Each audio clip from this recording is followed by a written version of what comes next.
আসসালামু আলাইকুম সকলকে স্মার্ট লার্নিং এর পক্ষ থেকে স্বাগত জানাচ্ছি।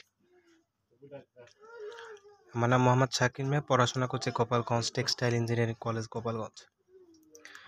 আজকে আমি বেসিক্যালি তোমাদের যারা এসএসসি 25 ব্যাচে আছো, তোমাদের যে অর্থাৎ রসায়ন বইয়ের একাদশতম অধ্যায়ের যে খনিজ সম্পদ ও জীবাশ্ম যে চ্যাপ্টারটা আছে, সেই অধ্যায়ের যে এমসিকিউ যে পার্টটা আছে সেগুলো দেখাবো। তো বেসিক্যালি এটা তোমাদের হেল্প হবে। বেসিক্যালি কয়েকটা এমসিকিউ আছে এগুলো একটু প্রথমে একটু কষ্ট হয়, তো বাকি যেগুলো এমসিকিউ আছে ওগুলো একটু সহজ।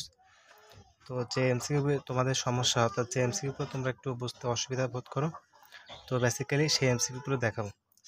তো চলো শুরু করি। প্রথম যে এমসিকিউটা আছে যদি আমরা দেখি, সেখানে একটা বিক্রিয়া দেওয়া আছে যে এক্সতম একটা বিক্রিয়া, মানে একটা বিক্রিয়ক এক্স, এটার সাথে আমরা সোডিয়াম হাইড্রোক্সাইডের রিয়াকশন করাচ্ছি ক্যালসিয়াম অক্সাইডের অর্থাৎ চুনের উপস্থিতিতে।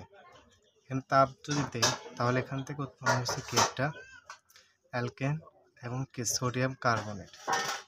এখন প্রশ্ন বলছে যে এক্স এই যৌগটা আসলে কি,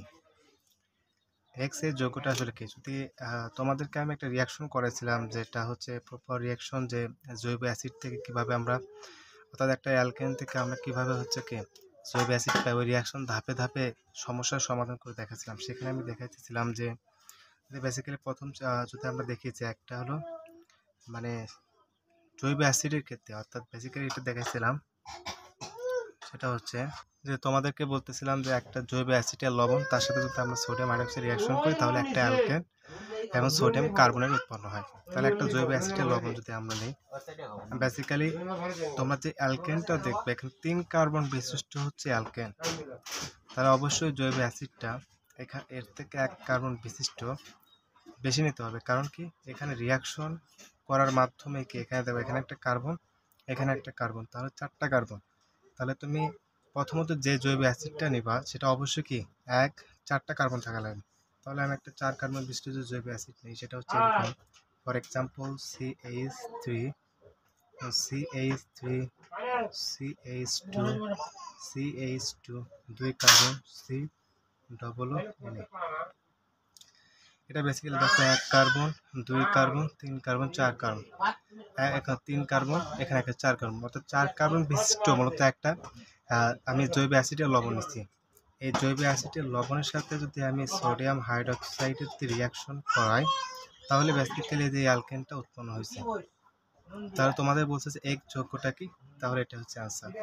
আর এটার নাম হচ্ছে কি সোডিয়াম, যেহেতু 4 কার্বন, বিউটানয়েড, সোডিয়াম বিউটানয়েড, এটাই আনসার। এখন দেখো 2 নাম্বার এমসিকিউটা দেখো, যে একটা অ্যালকাইল হ্যালাইড দেওয়া আছে, এর সাথে জলীয় মানে অ্যাকুয়াস ফর্মে যদি আমরা পটাশিয়াম হাইড্রোক্সাইডে যদি বিক্রিয়া করাই তাহলে আসলে বেসিক্যালি কি তৈরি হয় সেটা আসলে দেখাতে বলছে।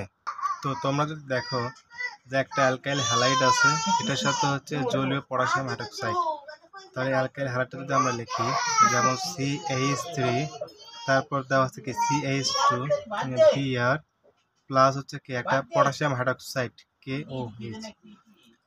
এটাকে যদি আমরা জলীয় অবস্থায় মানে অ্যাকুয়াস ফর্মে যদি রিয়াকশন করায় তাহলে বেসিক্যালি এখান থেকে উৎপন্ন হবে। তাহলে এখান থেকে যেটা উৎপন্ন হবে বেসিক্যালি অ্যালকাইল হ্যালাইডটা প্রতিস্থাপিত হবে। অ্যালকাইল হ্যালাইডটা প্রতিস্থাপিত হবে, কিভাবে প্রতিস্থাপিত হবে, যেমন এই পটাশিয়াম হাইড্রোক্সাইড আর বিআর এটা মিলে তৈরি হবে KBr, পটাশিয়াম ব্রোমাইড প্লাস কি তৈরি হবে, এখানে প্রতিস্থাপিত কি উৎপন্ন হবে, এখানে জাস্ট যা আছে তাই হবে CH3, CH2 তো আছে, CH2টা হলো বেসিক্যালি এখানে ব্রোমিনের জায়গায় কি হবে, জাস্ট এই OH টা প্রতিস্থাপিত হয়ে যাবে। তাহলে এটা একটা অ্যালকোহল, এটার নাম হচ্ছে ইথানল, আর এটা তো তোমরা জানো পটাশিয়াম ব্রোমাইড, তাহলে এই দুইটা উৎপন্ন হচ্ছে, এটা অ্যান্সার। 3 নাম্বার যদি এমসিকিউটা দেখো, যে এটাও একটা এটা একটা কি মূলত এটা একটা অ্যালকিনের সাথে Br2 এর রিয়াকশন। তোমরা এটা বেসিক্যালি আমি পড়াইতেছিলাম যে সৃজনশীল পাঠের সময় দেখাইতেছিলাম যে ব্রোমিন ধর্মণ পরীক্ষা, যে Br2 যে লাল দ্রবণের সাথে একটা অ্যালকিনের রিয়াকশন হয়, তাহলে এখানে এক্স যৌগটা আসলে বেসিক্যালি কি হবে, তাহলে এক্স যৌগটা কি হবে সেটা আমাদেরকে বুঝতে হবে। তা এক্স যৌগটা হবে বেসিক্যালি দেখো রিয়াকশন করার আসলে কি হবে, এখানে just CH3, just CH double bond CH, double bond CH2 হবে, ডাবল বন্ড CH2, ঠিক আছে, 2 হাত আর 2 হাত, ঠিক আছে। এখানে রিয়াকশন করাইছে হচ্ছে বিআরে যদি রিয়াকশন করায় বেসিক্যালি এখান থেকে কি হবে, বিআরে রিয়াকশন করালে যেটা হবে যে CH3 তো আছে, জাস্ট CH তো থাকবে, CH এখানে জাস্ট বন্ডটা ভেঙে যাবে, এখানে জাস্ট CH2 হলো, আর এখানে জাস্ট বিআর অ্যাড হলো, এখানে জাস্ট বিআর অ্যাড হলো। এটার নাম হচ্ছে, যদি এদিক থেকে নেই বুঝতে হবে এখানে বেশি, এক নাম্বারিং যদি করে দিই তাহলে 1 2 ডাই, 1 2 হচ্ছে ডাইব্রোমো হচ্ছে কি প্রোপেন, এটার নাম হচ্ছে 1 2 ডাইব্রোমো প্রোপেন। এটা একটা সংযোজন বিক্রিয়া, আর এটা বেসিক্যালি মনে রাখবা যে প্লাস্টিক তৈরিতে এটা ব্যবহৃত হয়। 4 নাম্বার এমসিকিউটা যদি তোমরা দেখো, 4 নাম্বারটা, যে একটা অ্যালকেন, এই সংকেত থেকে তুমি আসলে বেসিক্যালি কি জানতে পারো, যে একটা অ্যালকেন থেকে আসলে কি তুমি জানতে পারো, যে সংকেত থেকে তুমি কি জানো, এই বিষয়টা এখানে বলা হচ্ছে। সরি, এখানে কার্বন 3 আছে, হাইড্রোজেন 6, অবশ্যই সেটা হচ্ছে কি অ্যালকেন, সেটা হবে জাস্ট অ্যালকেন। এখন কথা, তুমি অ্যালকেন থেকে আসলে কি বলতে পারো, প্রথমত তুমি বলতে পারো অ্যালকেন থেকে যেটা বিআর দ্রবণের সাথে রিয়াকশন করে বর্ণহীন হবে, এটা বিআর দ্রবণের সাথে রিয়াকশন করে বর্ণহীন হবে। তারপর এটা বলতে পারো যেটা পটাশিয়াম K2Cr2O7 পটাশিয়াম ডাইক্রোমেটের সাথে হচ্ছে রিয়াকশন, এটা হচ্ছে পটাশিয়াম ডাইক্রোমেট যে দ্রবণটা সেটার সাথে রিয়াকশন করে, বেসিক্যালি তুমি এটা জানতে পারবে, এটা অ্যান্সার। আর একটা দেখতে অ্যালকিনের যে বিক্রিয়া, এই বিক্রিয়া শনাক্তকরণ বেসিক্যালি দুইটা, অ্যালকিনের যে বিক্রিয়া, যে শনাক্তকরণ বিক্রিয়াটা আছে, তুমি বলতে পারবে যে অ্যালকিন একটা জৈব যৌগ, প্রথমত বলতে পারবে যে অ্যালকিন একটা জৈব যৌগ, অ্যালকিন একটা জৈব যৌগ। তারপরে বলতে পারবে যেহেতু অ্যালকিনে কি থাকে, অ্যালকিনে হচ্ছে ডাবল বন্ড থাকে, কার্বন কার্বন ডাবল বন্ড থাকে, তাহলে তুমি এটা বলতে পারবে এটা একটা অসম্পৃক্ত যৌগ। আর তো জানো যে PR2 অর্থাৎ ব্রোমিন দ্রবণের সাথে রিয়াকশন করে কি হয়, এটা বর্ণহীন হয়। আর 6 নাম্বার এমসিকিউটা, এটা বেসিক্যালি তোমরাই পড়বা, এই যে অ্যালকেন অ্যালকিন অ্যালকাইনে যে সাধারণ সংকেতগুলো আছে এবং যার প্রস্তুতি বেশি না, দুইটা তিনটা একটা এরকম রিয়াকশন দেওয়া আছে, এখান থেকে এমসিকিউ বারবার আসে, এটা একটা ইম্পর্টেন্ট, এখান থেকে এমসিকিউগুলো আসে, তোমরা দেখে নেবে।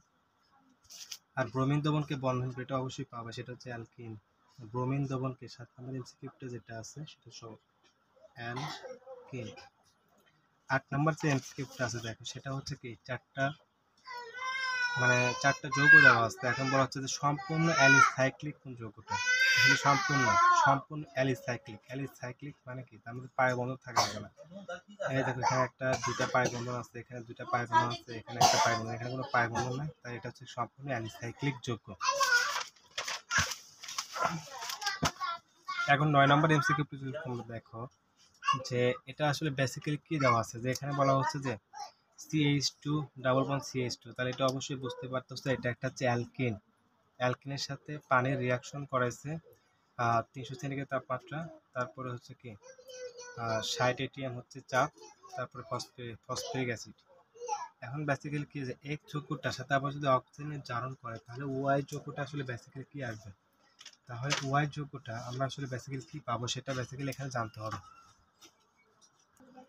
এক্ষেত্রে বেসিক্যালি কি ঘটবে, এক্ষেত্রে বেসিক্যালি কিছুই না, এক্ষেত্রে যেটা হবে, প্রথম যে অ্যালকিন যেটা আছে এখানে ডাবল বন্ড ভেঙে যায়, এখানে ডাবল বন্ড ভেঙে গিয়ে কি হলো, এখানে CH2 তো আগে ছিল, আর এখানে একটা হাইড্রোজেন, এখানে CH3 হলো একটা, অর্থাৎ এখানে জাস্ট কি হলো, এখানে ডাবল বন্ডটা ভেঙে গেছে, আর একটা হাইড্রোজেন এখানে অ্যাড হচ্ছে, আর যেখানে হাইড্রোজেন কম ওখানে একটা ও, এখান থেকে পানির ওটা এসে যুক্ত হয়ে যাবে, পানির ওটা এসে যদি যুক্ত হয়ে যায়, তাহলে এখানে বেসিক্যালি কি হবে, এখানে যে প্রোডাক্টটা পেলাম সেটার নাম হচ্ছে ইথানল।